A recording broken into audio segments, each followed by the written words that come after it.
afternoon. Welcome to this Democracy in Action live update coming to you from the NCC News studio at Syracuse University's Newhouse School. I'm Claire Moran.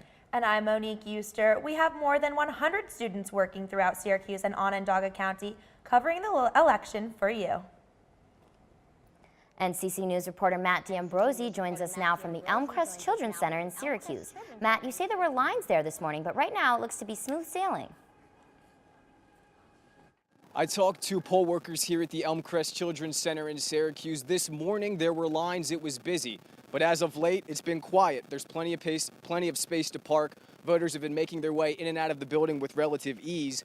One poll worker who's worked at this location for the past 5 years says the turnout today here at Elmcrest so far has been pretty standard. The polls have been open here at Elmcrest since 6 a.m. People have been coming to cast their votes since then. One poll official says that the last count was that over 500 people have come through this location to cast their ballot. People have been coming in and out in pretty good time.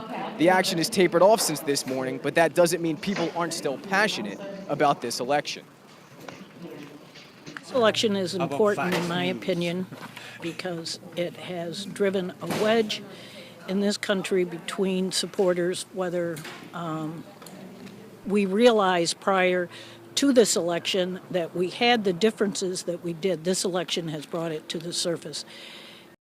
Thank you, Matt.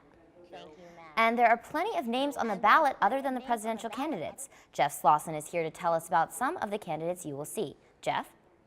Thanks, Claire. Yes, I know it might seem crazy to think that this election isn't just Donald Trump versus Hillary Clinton, but this year we're seeing the New York Senate seat will be on the ballot, the election for the 24th Congressional District will be on the ballot, as well as a seat on the Syracuse Common Council. So let's get started, and let's start with the Senate. Incumbent Chuck Schumer is seeking his 4th re-election this time around as he faces Wendy Long. Schumer first took office in 1999 and won re-election in 2010 by more than 33%. Now, the New York Times gives Chuck Schumer a 99% chance of receiving that re-election for you. And also, if he wins, he's expected to become the Senate Minority Leader, taking over for Harry Reid. Now, moving on to Wendy Long, who is his opponent, a Republican. Wendy Long first ran in 2012 after an unsuccessful bid where she lost to Kirsten Gillibrand by more than 40%. Long is currently an attorney, so we will see how that turns out after her previous record did not play so well against the established Democrats here in New York. Schumer Long can be considered a fairly safe race for the Democrats, but now let's turn to a fairly more competitive race in the 24th Congressional District. So in the 24th, we have John Kakko as our representative. He's running for his 2nd term after an upset victory against Dan Maffei in 2014. During his time in Congress, he's established himself as a rather independent Republican, breaking with the GOP on 19% of contested votes in his first year. Now to his opponent, Colleen Deacon, she's looking to unseat Kakko in a district that has seen a different party in the seat every election since 2007, which is quite incredible to think about. Deacon, an SU alum, was endorsed by President Obama for Congress and previously served as the regional director for Central New York under Kirsten Gillibrand. And our last major election that you will see on the ballot is for the Syracuse Common Council that sees an established Syracuse politician running for a seat. This sees Joe Nicoletti, who's been an established Democrat in Syracuse area, who took over the seat from Pam Hunter, who relieved that after going to the state assembly. Now, his opponent will be Norm Snyder, who is a Republican. Norm Snyder is seeking his 3rd time trying to be elected, so I guess we'll see how that goes. And I know there are tons of names on this ballot this year, but hopefully we were able to help you clear it up a little bit and try and decide who you might vote for. Claire, Monique? Thank you, Jeff. Election Day is a big day for America and its voters. NCC News reporter Kelsey Snyder is live in Syracuse and tells us how this voting day is important, especially for the future. Kelsey? Here at Huntington Hall, there has been a steady flow of citizens coming in to vote. Not only has there been people who have voted before, but a lot of first-time voters as well. Today is one of the most important days where we get to see democracy in action. America is known for its democratic system where citizens get to express their right to vote.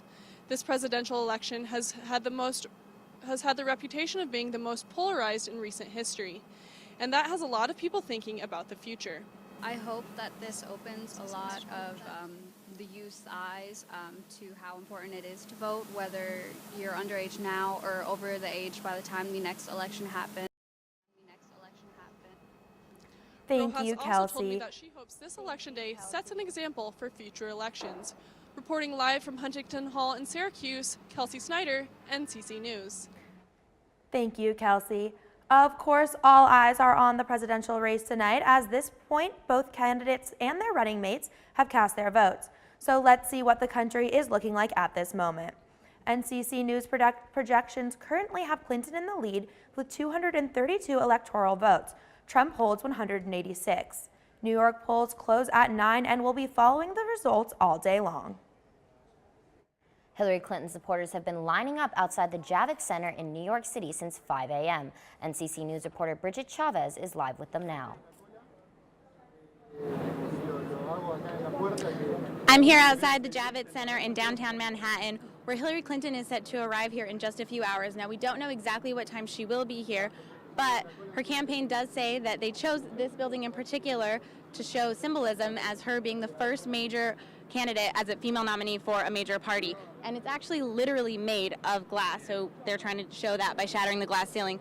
Now, security is tightening up. They've actually set up barricades like this one all around the city, cutting off streets and sidewalks, and you can see a line of police cars and Secret Service vehicles making sure that everything stays safe down here in New York. And we'll have more updates for you as the election goes on tonight. Reporting live from Manhattan, Bridget Chavez, Democracy in Action. Thank you, Bridget. That's it for now. We'll have continuing coverage throughout the day. Tune back in at 4 p.m. for the newest updates on Election Day throughout CNY. And in the meantime, follow along on Twitter with the hashtag NHDIA for up-to-the-minute coverage as Election Day continues.